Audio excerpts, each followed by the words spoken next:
So, got another game for you today, and it's kind of a teaser trailer of what's to come.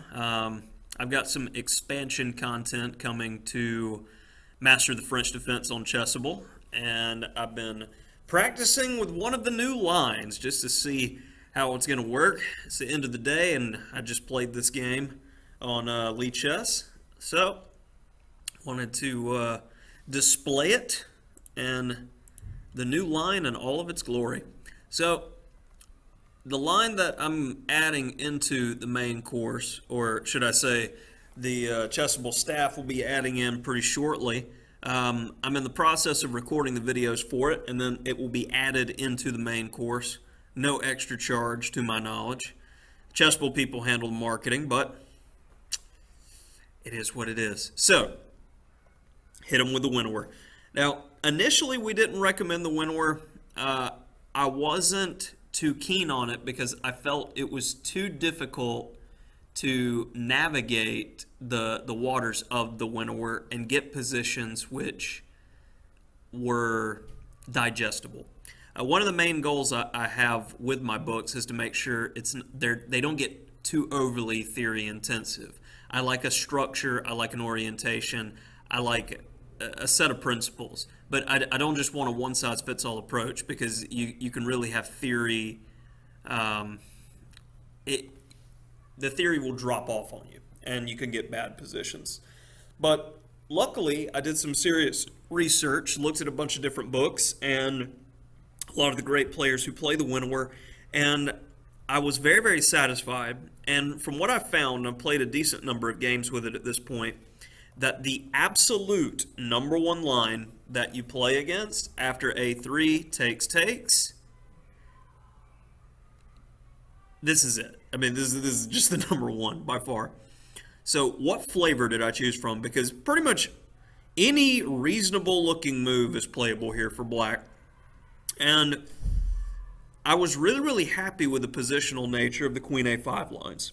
And this is played by Grandmaster Shulman, and he had a game against Nakamura in the quarterfinals of a U.S. championship one year, and the way he played it made such an impression on me that I was like, the first thing I thought of when starting to write the Winawer chapter was, I want to look at that game and see if I can make it work. And theory held up, everything looked good, and we'll have to thank GM Shulman for the inspiration, which is why I dubbed the line in the chapters the Shulman variation. There you go. So after Queen A5, he simply defends, and then the key idea is Queen A4. Stops the pawn, it keeps an idea on the C2 square where we're just watching it, and also hits D4. So it's just flexible, it's just waiting around, and there's only a handful of moves that white can play. And in practice, almost, I'd say 9 out of 10 games, Queen G4 has been played against me. Now there's two lines here, G6 or King F8, and after analyzing them both, I really don't like playing G6 unless I have to. I don't like compromising the pawn structure because it can limit some ideas. So I play King F8.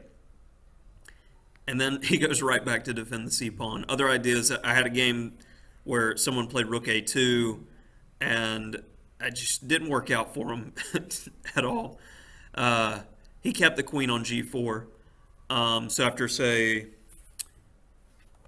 after Rook A2, Knight C6, if you play some kind of waiting move here, you can get in trouble very, very quickly.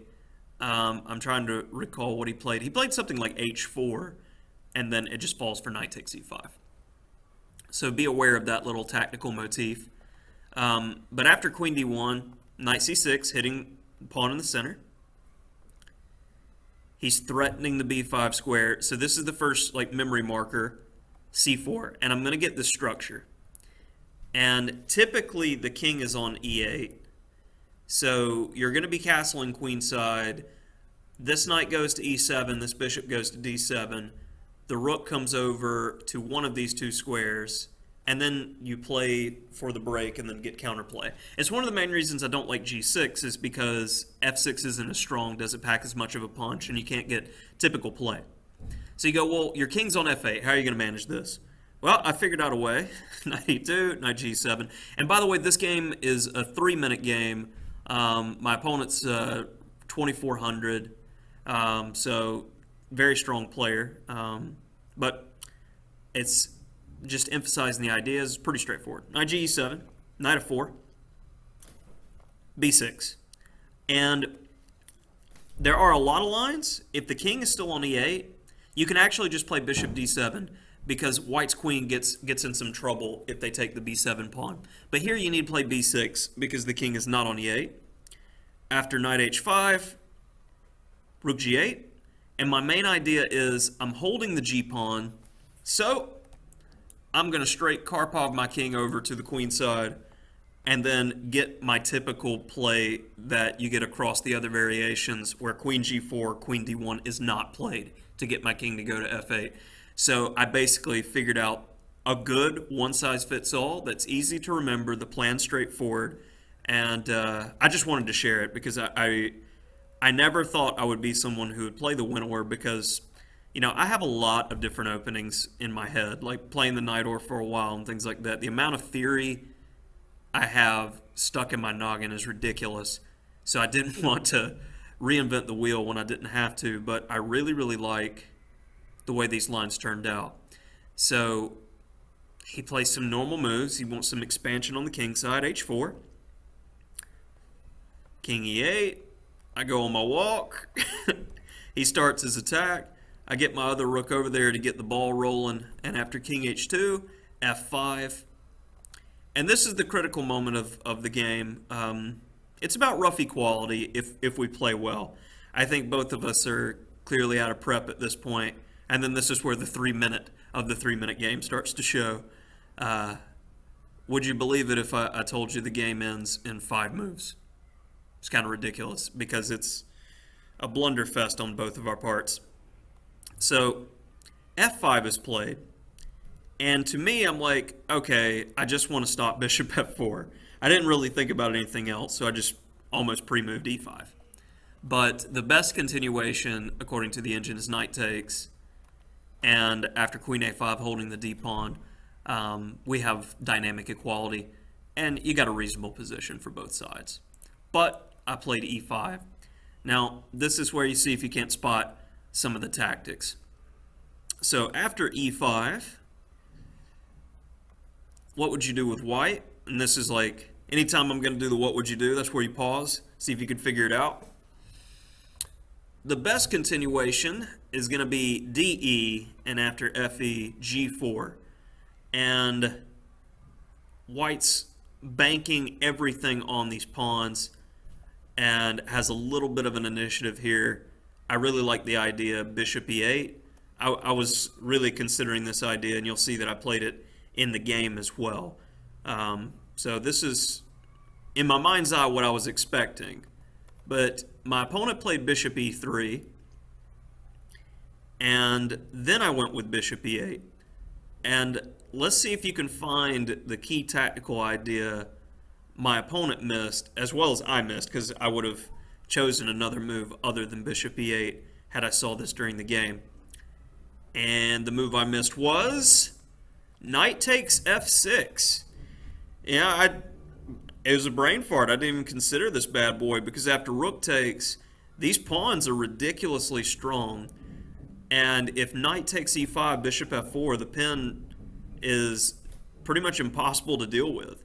So that's a really, really dirty tactical move. I guess Elite Chess would rate it at about 2,400 since both of us missed it. So my opponent in the game played queen d1 to protect the bishop. Now it is black to play and win. See what you can do.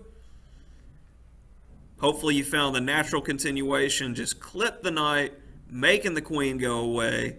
Queen takes c2 check. He blocks. I take on c3, and already the engine's even had enough here. I think it's like +8 or +9 in the position as the queen's giving tickle to two different pieces. My center is strong. My king is safe. There's no really getting to me. I understand. Resigns. So it wasn't necessarily the quality of the game where I wanted to show this one to you, but the ideas within the opening that maybe you're interested in trying out the Winawer.